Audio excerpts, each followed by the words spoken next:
Well, was it? Well, I can tell you now, it was the worst royal engagement I ever did, a royal wedding I ever did, because Harry was determined to keep the newspapers away from it as much as possible. Everything was done on long lenses. I mean, I tell you, had an 800 millimeter lens photographing the guests arriving, and the photographers they engaged for the job was 5 feet away. You know, it was just hopeless. And then the carriage shot, when they went past me in the carriage, they looked the other way. So for me, it was a disaster. And well, was that deliberate? You were made to feel unwelcome. I felt so. I felt it wasn't just me; it was the whole of the British press. You know, they were in many ways badly treated. I think it was Harry was angry with us, really, because some of the things that had been said about Meghan, and quite rightly, some of the things that were said about Meghan during the engagement were pretty harsh. I want to sort of mention them now, but some of them were pretty unfair as well. And so he was angry, and I felt, you know, we were punished for that. And in fact, I never got one picture in the paper published from that day. This is a member of the British press lamenting their experience at the wedding of Prince Harry and Meghan Markle. He describes it as the worst royal engagement he ever covered, and that he felt personally snubbed, claiming that everything was shot from a distance and that they, the British press, couldn't capture any close-up pictures. It seemed to them a deliberate action to keep the press at bay. And you know what? That is exactly what was happening. Harry was keeping the British press after how they had treated Meghan Markle. This incident highlighted a broader issue, the sense of entitlement the media often feels towards royal events. The press expected unrestricted access to Harry and Meghan's wedding, disregarding the couple's wishes for privacy on their special day. The media's reaction was steeped in a belief that they were owed something, that access to every intimate moment of royal life is a given right rather than a privilege extended by the royals themselves. Imagine planning your wedding, knowing every moment might be unfairly scrutinized. For Prince Harry and Meghan Markle, their wedding day was not just about joy and celebration, but also about navigating a minefield of media scrutiny that had often crossed into personal attacks. In the lead up to their royal wedding, the couple faced an onslaught of media coverage that was frequently harsh and intrusive. Undertones of racism and sexism were rampant, painting a picture not just of a couple stepping into a new life together, but also of a battle against outdated and unfair media practices.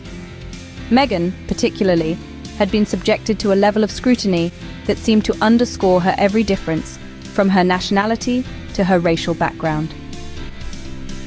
Understanding the potential for their special day to turn into a spectacle, Harry took decisive measures to shield the event.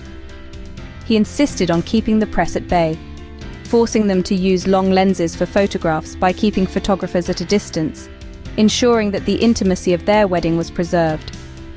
This was a clear shift from the usual close-up coverage that royal weddings typically attracted. The decision to limit media access was a response to the relentless and disrespectful narratives that had been spun around Meghan. By controlling media access, Harry was not just creating a physical barrier, but was also making a poignant statement against the invasive nature of the press, which had not hesitated to delve into Meghan's personal history and family relationships. On the day of the wedding, the atmosphere was charged with a sense of dignity and respect, fostered by the couple's careful planning.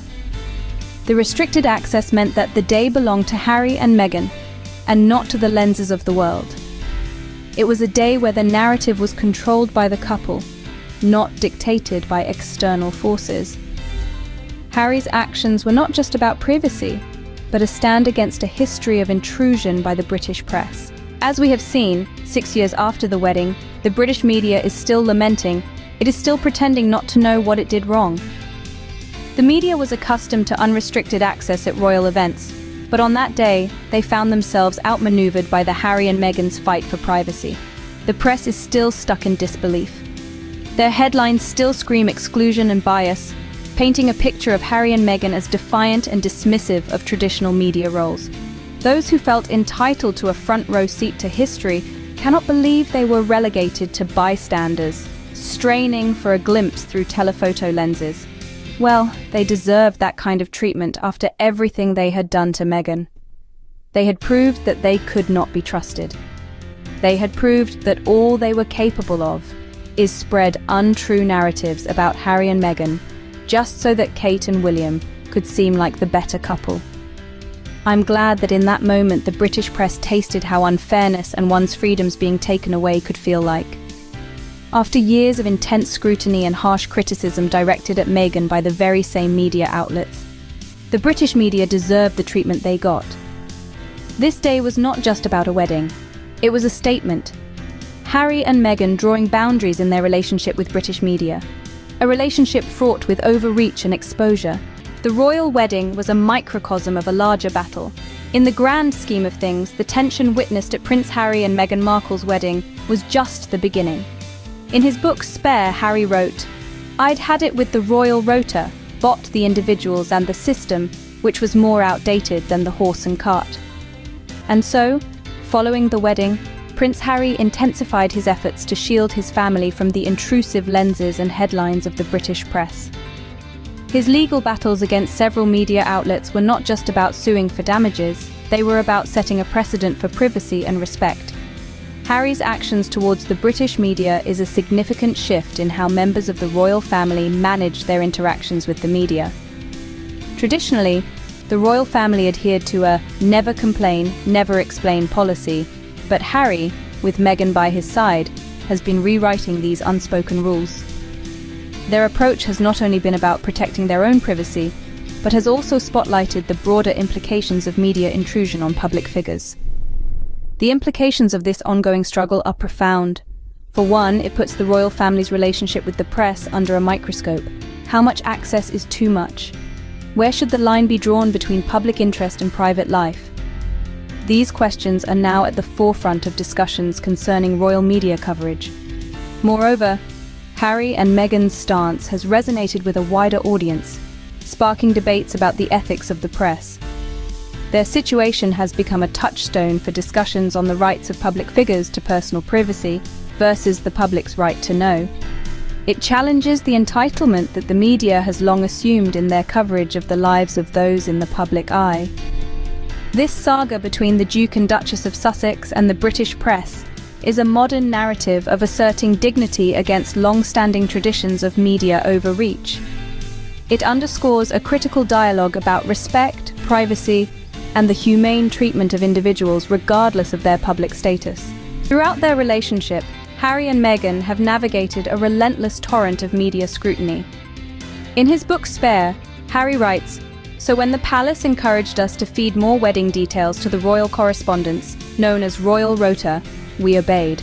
At the same time, I told the palace that on the big day, the happiest day of our lives, I didn't want to see one single royal correspondent inside that chapel."